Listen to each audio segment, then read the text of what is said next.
This podcast is a proud member of the Tech Podcast Network. Visit the Tech Podcast Network at www.techpodcast.com. If it's tech, it's here. Welcome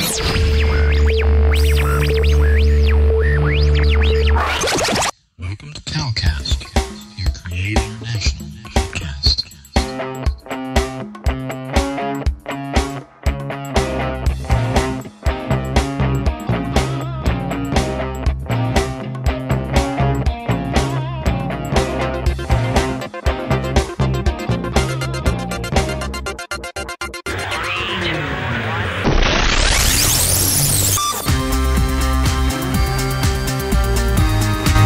Welcome to the Gospel Gadget Podcast, episode 33. Welcome, CalCast listeners, to another episode of CalCast, the podcast about how God is using new media and technology for missions today. I'm Cal Curtis, your host, here to bring you the latest in gospel gadgets and technology for finishing the task of world evangelization.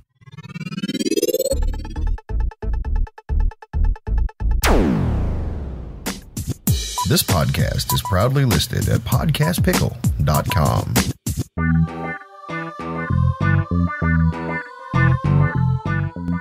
Welcome, listeners, to Gospel Gadget Podcast, formerly known as CalCast, your Creator National podcast. We've changed the name to Gospel Gadgets because we want to show you what God is doing in terms of using technology to spread the gospel message all over the world and especially cross-culturally towards unreached peoples. The next few episodes, we will actually be putting some vidcasts and some explanation podcasts about some of the most exciting new gospel gadgets that are being used to spread the gospel message to people groups around the world in different languages and adapted to different cultures. So we'll be focusing kind of a mixture of audio podcasts and vidcasts because we need to be able to show you these gospel gadgets and how they work.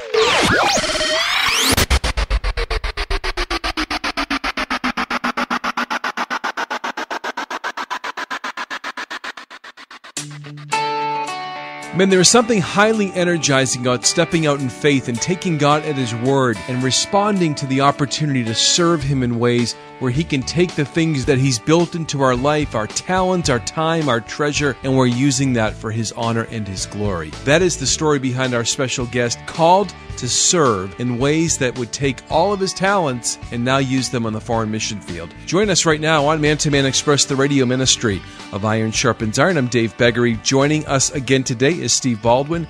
Steve stepped into some very creative work using his video background, his filmmaking background to reach people in the third world. And he shares more about that today. Steve, we learned this week how God moved your family to Thailand. What's it like to be doing what you love most?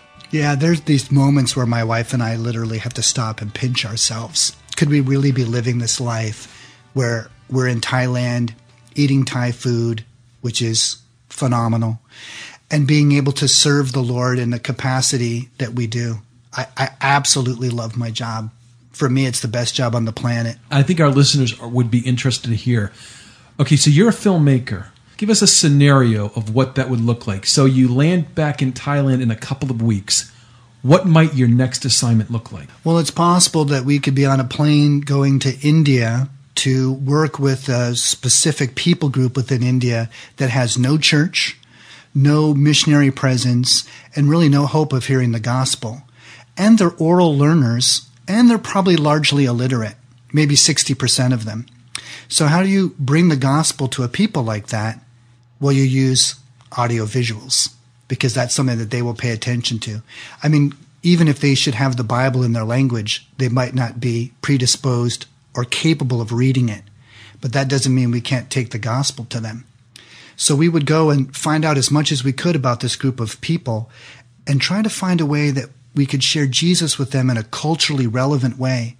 Then we partner with these people, with some there that may be Christians. It's bound to be a real minority, a percentage of a percentage. But we would find those people and partner with them, or a ministry that was trying to reach them, and we would develop a script. Then we would cast local actors, find local locations, and we would go out and shoot a film that looks exactly like their culture. It would look like they made that movie themselves. Steve, once these evangelistic productions are complete, how do you distribute them in Asia? What's the media platform? We're so passionate about getting these messages out to people that, as far as we're concerned, we don't care how it gets distributed. We actually hear stories that our films have been pirated by local shops that have somehow gotten a copy of the DVD, and they went into their back room and made a bajillion copies of it, and the film's just gotten out there. Because often we have made, as a ministry, the first film that's ever been made in the language of those people. Because not every language group on the planet is making films. But if we go in and make a film in their language and in their culture, they're immediately interested in it. So often the first film that's ever been made in their language is a gospel film about Jesus. And it doesn't matter if they're a Buddhist or a Hindu or a Muslim. They get a movie. Yeah. If it's in their language, they just want to see it. That's right. That is the coolest thing. If our listeners, Steve, want to see some of maybe what you've done, what you've shot, can they see that online? Yeah, it would be easy for you to Google Create International, go to createinternational.com. We have a website also that provides free downloadable resources that can be used for your next outreach to these locations in the world, and that would be indigitech.net.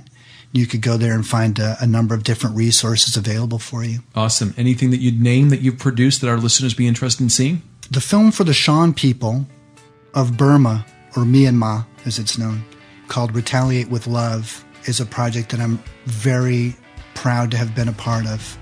We're talking about evangelistic films that are being used now in the 1040 window to reach the unreached for Christ. Steve Baldwin responded to that call from New England to go to Thailand and now serve as a filmmaker, putting films in the language of the people. It is an amazing story. Find out more when you log onto our website, ironsharpensiron.net. Click on the radio tab. And also when you go to Iron Sharpens Iron, take a look at the 2012 conference lineup. ironsharpensiron.net. We'll finish our conversation on Thursday.